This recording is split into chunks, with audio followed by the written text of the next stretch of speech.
As I pursue the path towards becoming an educator, I'm found reflecting upon the years in which I participated in the education system myself. Between my own personal story, my collegiate studies, and my takeaways from each, I've developed a sense of my personal educational philosophies and pedagogies that I'll share with you now. My name is Kendall, and this is my story. Admittedly, I don't have any recollection of preschool, beyond learning how to tie my shoes with either the bunny ear or the rocket ship method. My kindergarten teacher, Miss Kelly, was kind, warm, and welcoming. I clearly remember doing crafts pertaining to each calendar-celebrated social holiday, and her reading boxcar children books to us and asking about our predictions and takeaways. She introduced me to the first book series that I fell in love with, Junie B. Jones. Miss Sparks, in the first grade, was a rigid and stark opposite to my kindergarten teacher.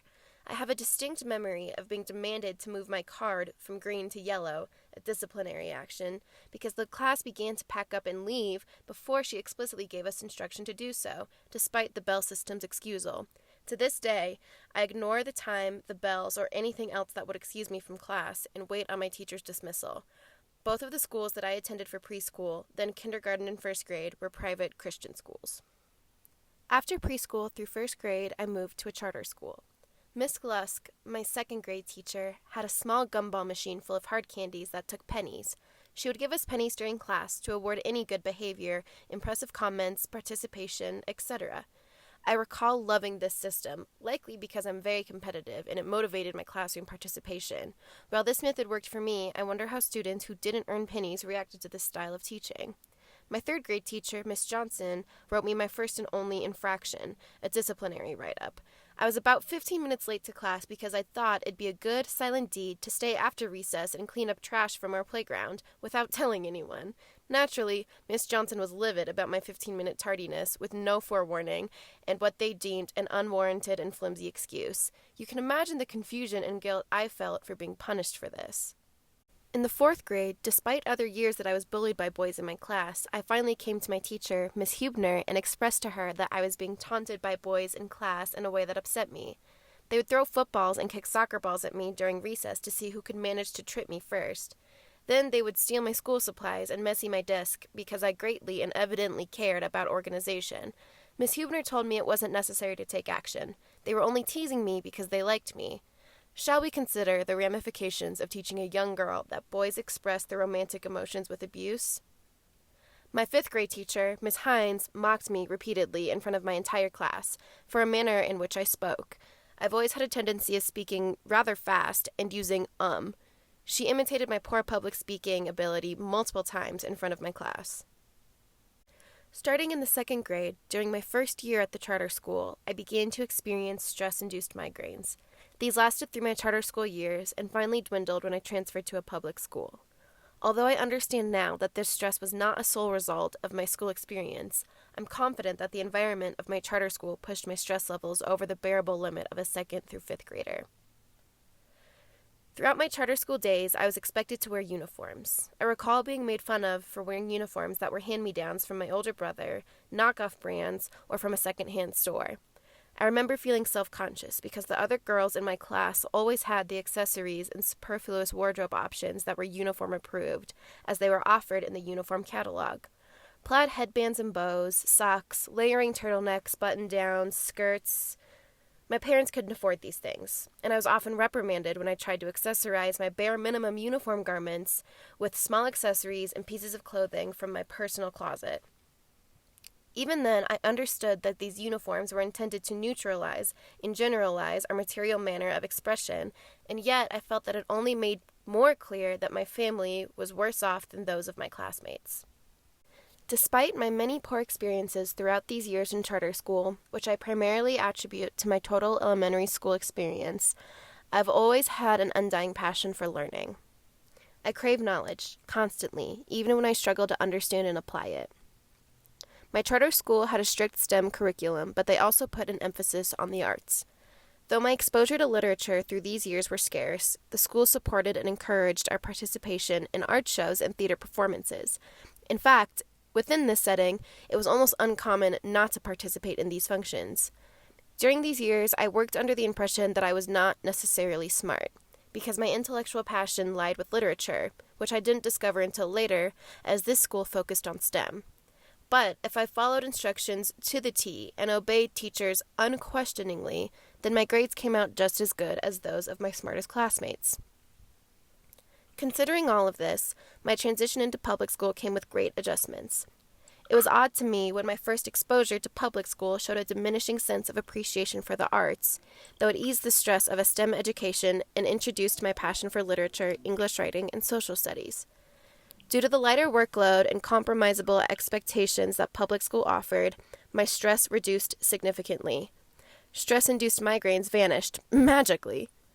Although my anxious habit of pushing myself into a state of panic attacks with schoolwork persisted through high school and only lessened in college, to my surprise, I felt consistently less self-conscious about my clothes and style when uniforms were no longer required. By the time I reached high school, I discovered I had a huge passion for fashion and expression in this way. In the 6th grade, my first ever exposure to public school, I found for the first time that I had no poor experiences with the teacher. Only a minor one, which came from my art teacher, who repeatedly gave me mediocre grades for my art projects on the basis of their quality. This confused me because I'd been under the impression that grading art on quality was plainly absurd. As mentioned, I greatly enjoyed art during my years at the charter school, and upon coming to public school, that enjoyment quickly faded. I also recall my mom and dad making constant and regular comments about how my learning was basically going backwards. At the time, I didn't consider this a discrepancy between a public, low-income elementary school and the curriculum and resources of an upper-middle-class charter school. All I knew was that my constant migraines had faded, so I didn't mind. In middle school, I gained my first personal relationship with a teacher.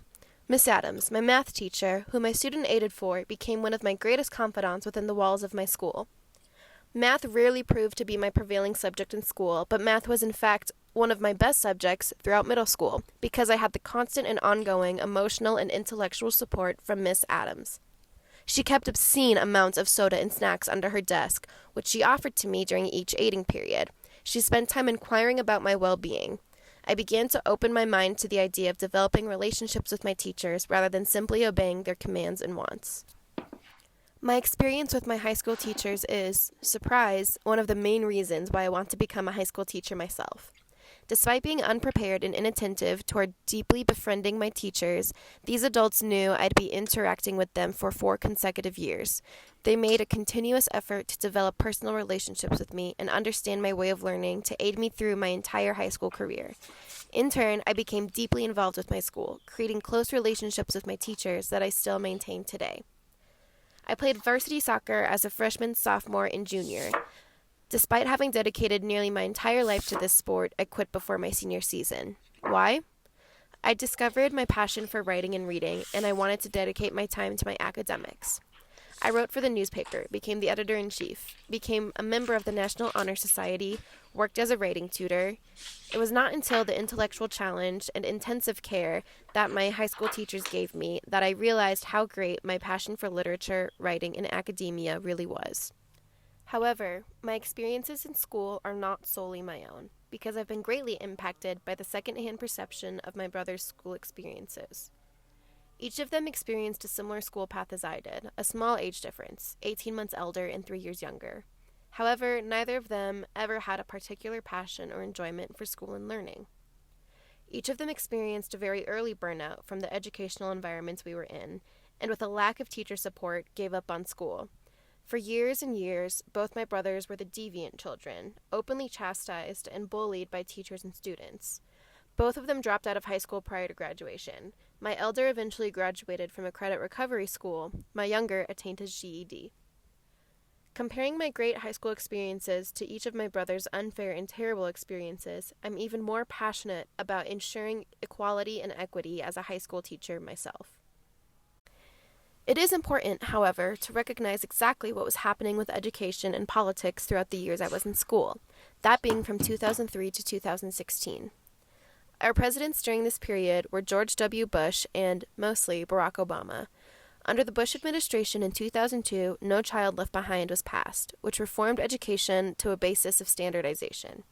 Later, in 2009, under the Obama administration, a $4.35 billion competitive grant program called Race to the Top essentially gave financial incentive behind No Child Left Behind. In this same year, the Obama administration offered districts the opportunity to opt out of No Child Left Behind so long as they dictated teacher evaluations and pay increases dependent upon test scores. The Every Student Succeeds Act of 2015 reworked No Child Left Behind to take away teacher evaluations based on test scores and took away federal grants based on student test scores, allowing the power of financial distribution to fall upon the states. Under the Obama administration, the national education rate reached an all-time high of 83.2%, and yet this accomplishment was accompanied by an inexplicable, heartbreaking, and extreme increase of school shootings. Here and now, in the midst of my collegiate studies, diving into education philosophies and studies has granted me a lens of understanding my identity and how my education has both affirmed and denied my identity. I am a white middle-class female. Learning knowledge does not come easily to me, at least not within the structure that the education system demands, but I managed to succeed in the system no less. Freire's concept of the oppressed student greatly resonated with me. I successfully became the student container of the banking concept, retaining so little of my education yet surviving 12 years of above-average grades.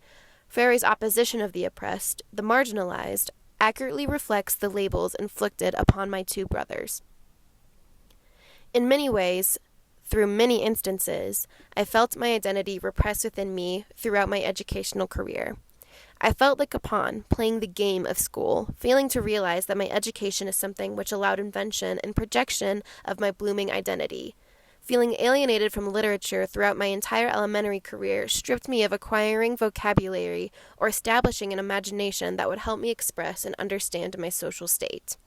Despite multitudes of awful experiences through my educational career, my desire to and love for learning never faded. It's clear that my experiences and my educational success went hand in hand.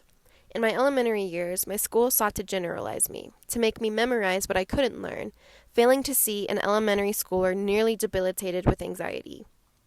My high school teachers sought connectivity within content, attempted to acknowledge our individuality and personal concerns, and offered a world of experiences to assist our education through extracurriculars.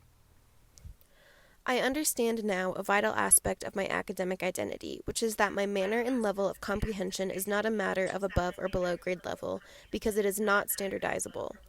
I understand through my brother's experiences, as well as my own, that the school system's neglect for certain styles of learning perpetuates that there is a normal way to learn, which is simply untrue. I can identify with the lack of fulfillment in schoolwork that made me feel robotic through the concept of workers under capitalism, expected to function as machinery, so our education system reflects that. Through my high school teachers who supported and affirmed my unorthodox decision to quit varsity sports and pursue my love for writing and leadership, I discovered my identity as a lover of education. Teachers who recognized my potential, teachers who pushed me to my potential, teachers who lent their office hours to my tears and troubles. These are the teachers who exhibited true care and opened the door for so many possibilities. Alongside my resonations and realizations, I'm equipped with knowledge about the educators and education that allow a reimagination of my way of thinking, which I will bring into my classroom with me. I will tell stories, my friends' stories, my family stories, stories I've read, stories I've watched, stories I've heard, because stories are the best vehicle for teaching children. I will aim to teach about the fallacies, fantasies, and ill-conceived notions of popular culture, rather than allow my students to enter into a world susceptible to the manipulation of such. I will use problem-posing education. The framework of knowledge should mirror the framework of reality. It is not stagnant, it is a process. It's vital to teach this way to students because if we fail to do so, then their perception of reality lies in the state of stagnance, therefore cramping the potential for progression. I can and will recognize Eurocentric and colonial education and how it allows for students of color to be the object of education, while white students are the subject. The textbook industry, which we center our curriculum around, maintains the power in reaffirming such white power. As a white teacher, I will be aware of and acknowledge my white privilege. I will ensure that my students know that addressing and understanding whiteness are two different but both necessary things. Whites are not taught about whiteness, but are taught about racism, propagating a sense of otherness between white and students of color. White privilege is denied so that it is protected. I will recognize and bring awareness to the corruption of colorblind racism and the ways it's practiced, through abstract liberalism, naturalization, cultural racism, and the minimization of racism. It is absolutely vital for an educator to understand, acknowledge, and fight against the discrimination of race, as well as within sexuality, class, gender, etc. I understand the biases and discrimination of our education system and how our education system builds a social relationship for the economic system and plays into the capitalist hierarchical division of labor. Class dynamics connect education and economics. Through this understanding, I can pinpoint transformative versus reproductive powers, what education should teach us versus what it does, respectively. I will avoid the reproductive powers of education and praise and encourage students through their funds of knowledge, the aspects of pre-existing knowledge or skills we bring into the classroom or society based upon our culture or personal history. Mutual trust is imperative for effective learning, especially in using funds of knowledge, so I will always create an environment that will reaffirm mutual trust. I now understand how vital reality therapy is for teachers going into urban schools. Urban schools have an inverse relationship between rising test scores and intellectual development. I can utilize individual action and collective progress, giving students the resources to understand the possibilities that lie beyond their current social situation. I understand the importance of symbolic interactionism, using funds of knowledge from students as a port of entry for imagining what their active and successful roles in society can look like. I understand the disconnect of cultural essentialism, the idea that a similarity of race automatically grants mutual respect and understanding, and I can obtain mutual respect and understanding with students of color despite my whiteness. I can do this within my teaching practices, understanding that children require a connection to their personal culture in their education, or else education does not connect with the students. While the two contrasting modes of teaching, the skills approach and the process approach, centers around debate, students are being silenced in their education through miscommunication of educators and their inability to recognize the validity and importance of each method. Indirect communication reaffirms the assumption that teachers are making secrets in communication and participation. Authoritarianism is only made more confusing through manipulating language or phrasing of commands. It's perceived very differently for students of differing race and class. Above all, I will work according to the mantra that teacher cultural limitations can and always should be challenged. My lens on education pedagogy focuses primarily on social injustices and oppressions that are overlooked in the classroom. Education should serve to create independent, free-thinking, well-informed, critical, and analytical, creative minds out of our youth population, so that the future of society is not enslaved by biased, outdated, unjust ideologies. Instead, our education system entraps our students in those very ideologies and oppress any young brain that might jeopardize that. I'm eager, in my further education, to learn about how to act against this existing problematic nature of education and reform it to its intended state. Our studies thus far have put a great emphasis on recognizing differences of class, race, ethnicity, sexual orientation, etc. in the practice of education. Considering my studies within English literature and the role I'll play as a high school English teacher, I've recognized that I have a great opportunity, yet a great responsibility, to acknowledge and educate students about society and social issues. As put from bell hooks, irrational racialized fear separates us. Literature, while curriculum will ensure that I teach about literary conventions and craft, functions and exists to tell stories about society and humanity. Where my personal education failed to grant me any sort of societal perspective upon myself, especially through my English courses, I will recognize the potential that high school students have to understand and critically analyze society before they're blindly sent into it. These are my beliefs, such is my education, and this is my story. Thank you for listening.